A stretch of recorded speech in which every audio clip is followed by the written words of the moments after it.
This is How to Souls. My name is Rach, and today it is warrior build versus the stray demon, the boss that you find when you come back to the undead asylum and you fall down a big ol' hole in the middle of the room where we first fought the asylum demon all those hours ago, and now we fight the much more formidable stray demon. So there's a few things to keep in mind with this build and this boss. It's a pretty standard tactic that works for most builds, but there's a couple areas that the warrior in particular does excel in.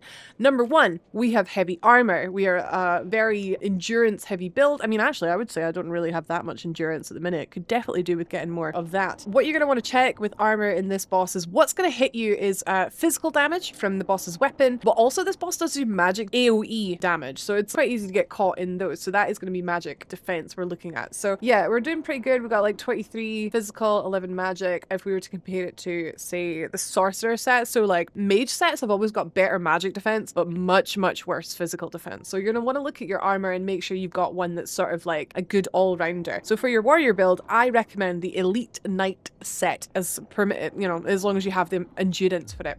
If you're a little bit heavy with your sword and your shield and your elite knight set, you want to look into getting Havel's ring. I do have a video on how to get Havel's ring. I'll link it for you in the cards above. It does make a big difference. I mean, you're going to use that for this build the whole game, probably. Our weapon of choice is the Claymore +5, but any physical, I'd say more strength-based weapon works really well for a warrior build. I say warrior, some people call it turtle, you know what I mean, like a sort of heavy sword and board type. But I've got this two-handed claymore, but we do also have a shield. So the crest shield in particular here is pretty good because it has very high stability. So stability is how much a shield can get hit, how much damage it can absorb before you run out of stamina and before hits take away health instead of stamina. So that being quite high is quite good. If we were to compare it to, say, the heater shield, it's got the same stability as the heater shield, but it does have much more magic defense, 80%. So if you do end up getting caught, oh no, I can't get out of the way of this AoE, just raise your shield. It's so easy. So we're using this. We got this right here in the undead asylum from killing a hollowed Oscar.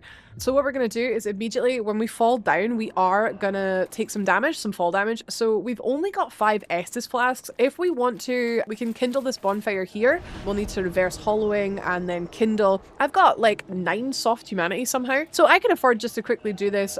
Maybe you won't need more than 5 Estus flasks, but it's just always a good idea. You know, if you've got humanity to spare, the bonfire is right here.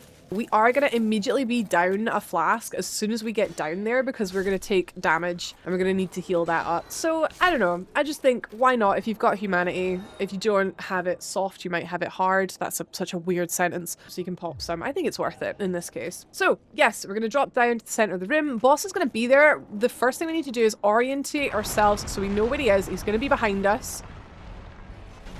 Right, so all I did was turn around, immediately raised my shields, which was a bit of a gamble because our stamina wasn't like tippy-top, but we managed to do it. The closer you are to this boss, the better, especially if you're blocking. So he's got a, what would you call this? It's like a great axe, isn't it? Like a great axe. If you get hit by the blade of the weapon, it's going to do a lot of damage to your shield if you block it, a lot of damage to your health if you eat it. But if you get sort of nipped by the shaft, what is this video? It's going to do much less damage. So we prioritize getting in close to the boss as soon as possible because of the danger of the massive shaft. Oh my god. Okay, so this boss, it's only got like 4 moves if you are in close to it. So it will do like this butt drop move. We're going to want to continually try and get like behind the boss because it's only going to do one of a few things. So we got butt drop. You do want to just like back off for that because it's got quite a like a delayed sort of hitbox. So you just sort of back off, let it slam to the ground and then like return to the middle. It's got a couple magic AoE attacks you can see there. They are like red, like a red cloud, but it is magic. It isn't fire. They just want to confuse you by making it red. So this one where he slams his great axe down into the ground, you can't stand directly behind him when he does that because it does sort of hit you when you're in the butt. So if I show you here, I'm at the butt, boom, that hit me. So luckily I was blocking it. I mean, you could just block it and like just do that and then get hit in, blah, but then you're out of stamina. I just back off. It's definitely an endurance boss, this boss. It just takes a while. So that's how to handle that one. Just keep going behind him, and then when you see him, it's really slow, him raising his weapon up. Just sort of back off. He mainly does this attack when you are behind him, but if I sort of sit around in front of him, we might get him to do his other AoE attack. There we go. So if you see him doing that, well, that hit me in the back there, and then you go, maybe you should have turned around and raised my shield there, like that. Ho, ho, ho, ho. Well, I wanted to show you this attack. Very easy to get sort of stuck in this sort of... There we go. What we're going to do here, made a decision there just to run straight to him, because that was the safest place to be when he's going to start hitting us with his weapon, as we have discussed. Yeah, so that sort of fast magic attack, it's going to appear some distance in front of him.